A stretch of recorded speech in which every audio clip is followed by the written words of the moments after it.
next time we visit you, then touch me. I'm going to touch you. I'm going to give you a big old hug. Touch me. I'm definitely.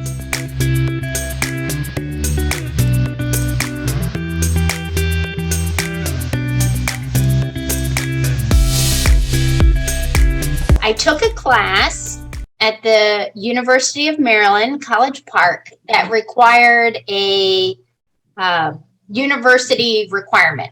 And so I took like Introduction to Communication or something like that. And there was a graduate student who was teaching the class, and I really enjoyed it. And it didn't hurt that the class was held right around the corner from my dorm room, so I didn't have to walk all the way across campus. So I decided to take another hearing and speech class, and the next class that was offered was an anatomy class, which I took, and I loved it, and I was kind of hooked. And it was after I had taken a couple of those classes before I realized I needed to have a master's degree to actually be able to do anything with all the classes I just took.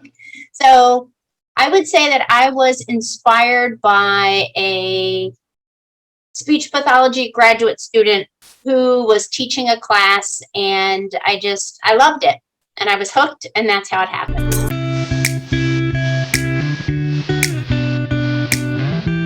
I started at the Stroke Comeback Center in 2006. In 2006, the Stroke Comeback Center actually had only one site, and it was in Oakton, Virginia.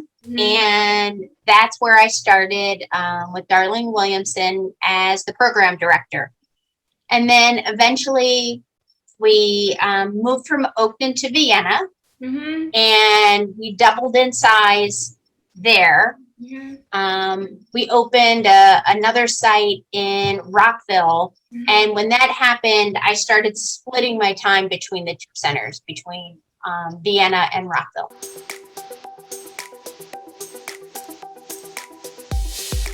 And you are living in you live in I know Outer Banks. I do live in the Outer Banks. So in 2019, I turned the big 5-0, and I decided it was time for another change. If I've learned anything from other survivors, is that tomorrow is not guaranteed. So if there's something you want to do it now. So my husband and I decided to move to the Outer Banks. And we sold our house in Maryland. And at that time, Darlene sort of gave me the flexibility to see if virtual classes would work. It was this new idea. No one had heard of Zoom before. I love the Zoom. I love the Zoom. My favorite topic. You and I Zoom between the two of us. Wait, right now it's a verb, right? To Zoom, right? Yeah, Zoom. It has a whole new meaning. It's like, right, I Googled something. Oh, we Zoomed. Yeah. So anyway, I was doing virtual classes for the Stroke Comeback Center several months before COVID and the whole pandemic shut down the world. And then everything went to virtual for a while. Yeah. So anyway, I get to do what I love from a place that I love, and be able to help a lot of survivors in lots of different places. So it's been a really wonderful situation for me.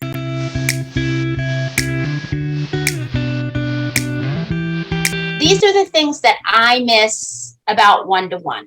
Or about face-to-face, maybe. I miss the ability to give people a hug or a high five. I love you. Right? I love you. I can give you a hug. I can give you a high five. High five. But, a lot of times people have emotional responses, right? Something comes up that really brings out an emotional response. And it's hard when someone is sad or they're crying, and it's a normal response, but I wish I was able to kind of just wrap my arms around them and give them a big hug. I miss that. Yeah.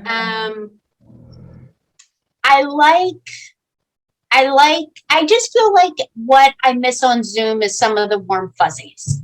I think the quality of the therapy can be pretty good, or the quality of the services, I guess I should say. I think it's harder for people who need more support. I think it would be easier if I could be closer to be able to touch them. And we don't do much work at all with swallowing, but I would imagine that would be a challenge as well. So times when I really wish I could touch someone to help them in some way, that's when I feel like Zoom is not what I want it to be. But I realize I'm a hugger. I am a hugger, and I miss it. And I also think that Zoom, creates a weird eye contact thing, that you don't know exactly who you're looking at.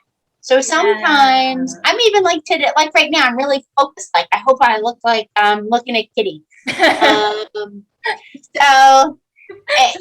that's the things about Zoom that I don't love, but I think people pay way more attention.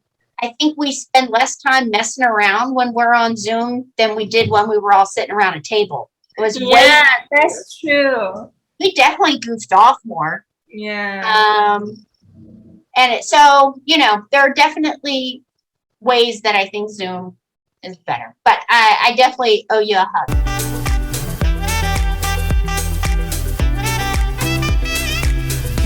I don't know, Kitty, because I always think of myself as young, but I'm not anymore. No, you are. You are 30. Yes, I am. I don't know. I would say I connect with young people the same way I connect with all people. I think it's important to find common ground. I think most people, we are more similar than we are different. Mm-hmm. I think it's important to listen. I don't know. I mean, I think that's how you connect with anyone. You're honest. Yeah. I don't know. I tend to be a little bit, I don't know, what would my friends call me? Blunt, loud. They definitely call me loud. I try not to take myself too seriously. And, if we can have some fun and we can make some progress, and it can be an hour that feeds people's soul, then that's time well spent.